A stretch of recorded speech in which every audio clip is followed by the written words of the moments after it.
कश्मीर विशेष। दोस्तों, मैं रतन लाल बोल रहा हूं।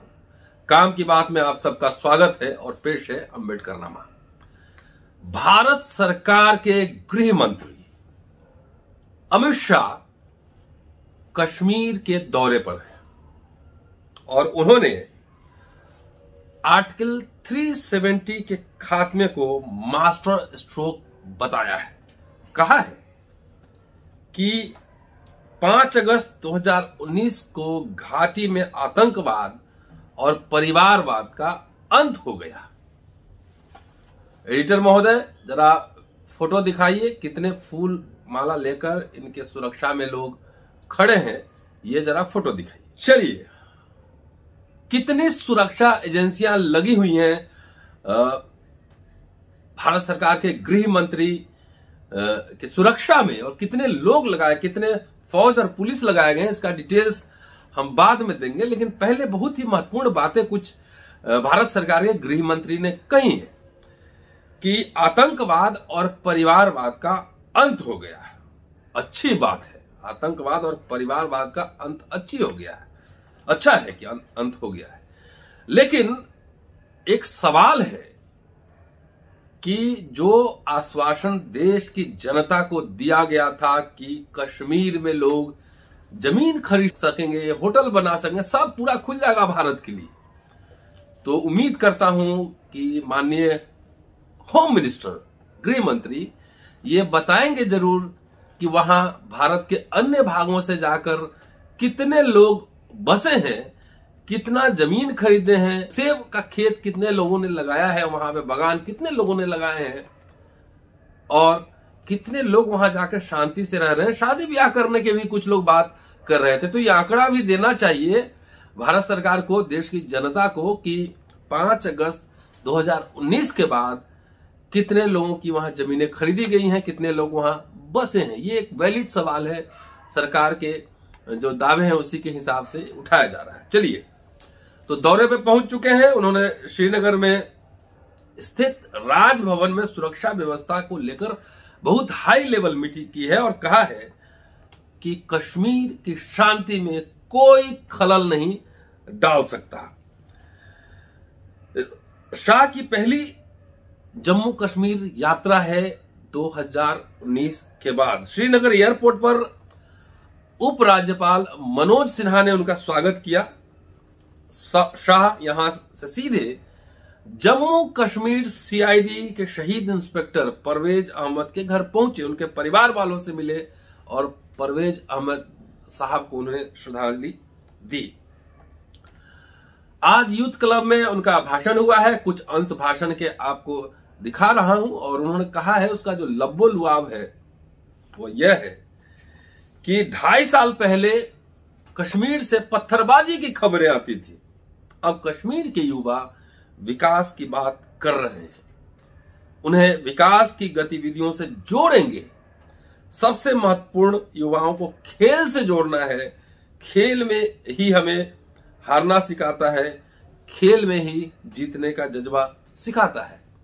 कुछ झलकियां देख लीजिए उनके भाषण की। आज ही उन्होंने यूथ क्लब में भाषण दिया है। आप मोदी जी के साथ जुड़िए, भारत सरकार के साथ जुड़िए और कश्मीर को आगे ले जाने की जो यात्रा शुरू है उसके सहयात्री बनिए।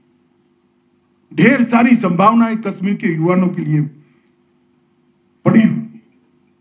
मोदी जी, कश्मीर को कुदरती सौंदर्य की दृष्टि से तो ईश्वर ने आपको स्वर्ग बनाया ही है, मगर मोदी जी यहाँ शांति, समृद्धि और विकास को भी देखना चाहते हैं। इसके लिए कश्मीर के युवाओं से सहायता मांगने के लिए मैं आया हूं। मित्रों, आज प्रशासन ने दोस्ती का हाथ बढ़ाया है, यूथ क्लब बनाया है, आपको जीवन में प्लेटफॉर्म दिया है, मौका दिया है।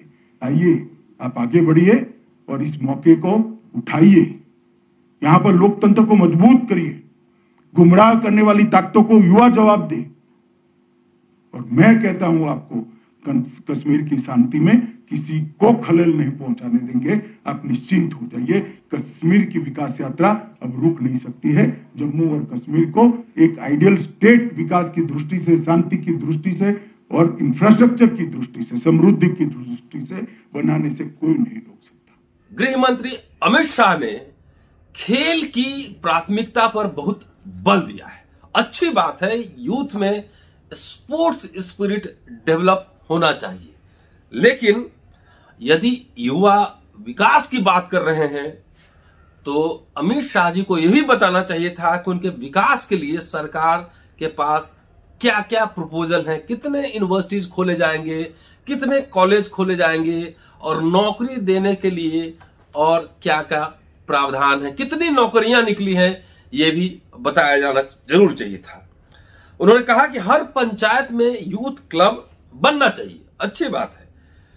युवा हमेशा एक बात याद रखे, जीवन संभावनाओं से भरा हुआ है। बेहतरीन, डेफिनेटली संभावनाओं से भरा हुआ है। निर्भर उन पर करता है कि आपके सामने जो संभावनाएं हैं उसे उपयोग कैसे करना है। लक्ष्य तय करते वक्त यह नहीं सोचना चाहिए कि मैं इसे पूरा कर पाऊंगा या नहीं।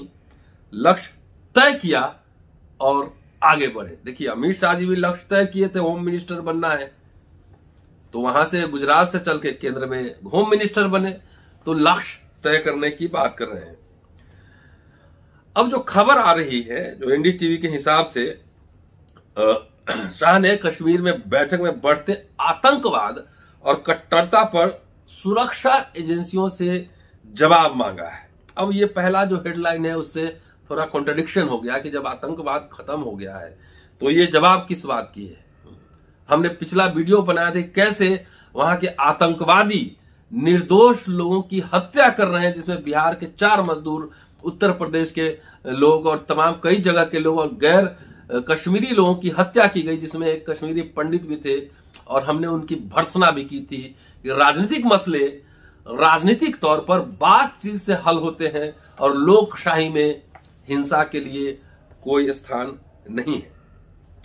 तो अमित शाह ने घाटी में लंबे समय तक चलने वाली मुठभेड़ पर भी सफाई मांगी। बैठक में घाटी में लगातार हो रही आम नागरिकों की हत्या और सीमा पार से होने वाले घुसपैठ में बढ़ोतरी पर भी चर्चा की गई है।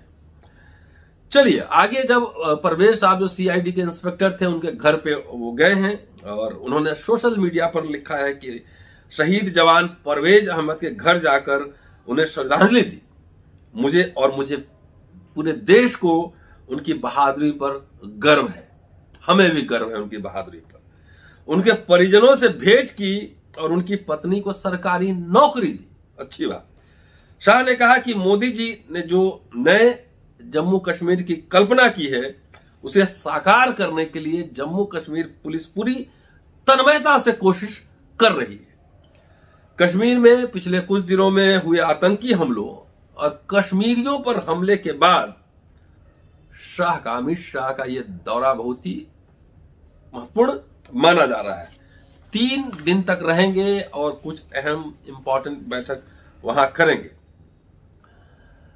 कश्मीर को दिए जाने वाले मदद, भारत सरकार से जो मदद मिलती है कश्मीर को, उसके बारे में भी उन्होंने चर्चा की है और कहा कि कश्मीर को भारत सरकार से मदद आती है और आनी भी चाहिए, कि बहुत सही है कि कश्मीर को मदद आनी भी चाहिए, क्योंकि कश्मीर ने बहुत सहा है।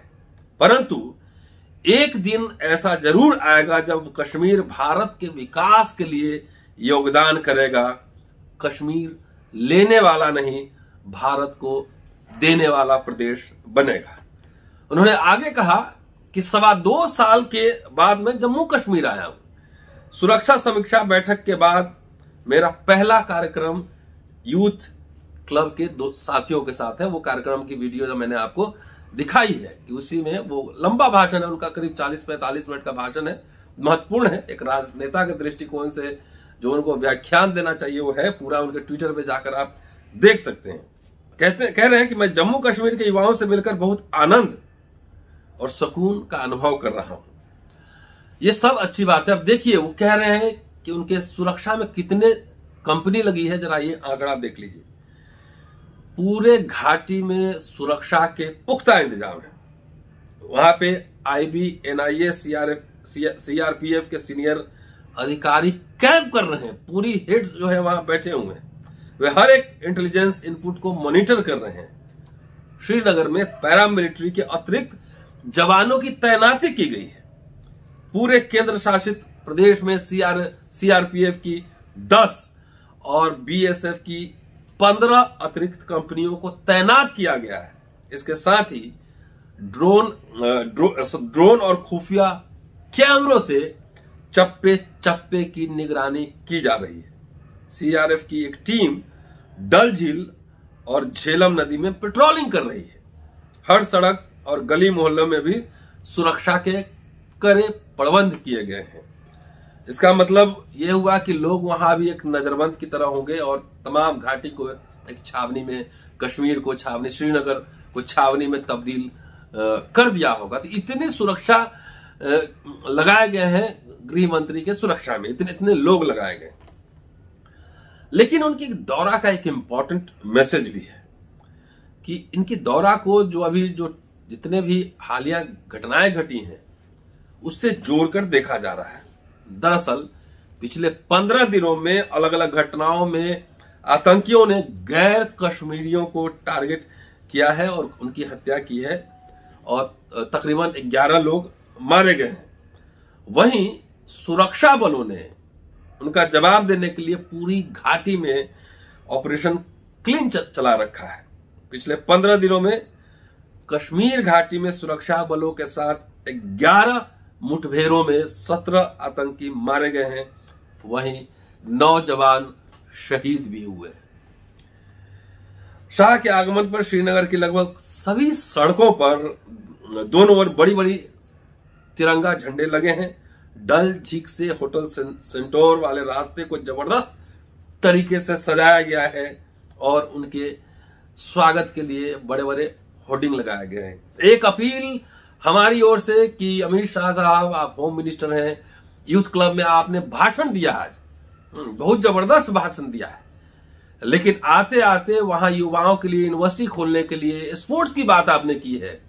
स्पोर्ट्स यूनिवर्सिटी खोलने के लिए, कॉलेज खोलने के लिए जरूर घोषणा करके आएंगे और उसके लिए भारत सरकार से फंड भी भिजवाएंगे। साथ ही विकास तो तभी होगा जब रोजगार मिलेगा। इसलिए युवाओं के लिए रोजगार के लिए, युवाओं के रोजगार के लिए क्या क्या प्रपोजल आपके पास है, ये भी आप घोषणा करके आइएगा। सिर्फ कोरा भाषण देने से और सिर्फ कह देने से वो बात बनती नहीं, वो कंक्रीट में कुछ दिखना चाहिए। शुक्रिया, keep watching and sharing Ambedkar नामा। आपसे अगले एपिसोड में फिर मिलता हूं। जय भीम।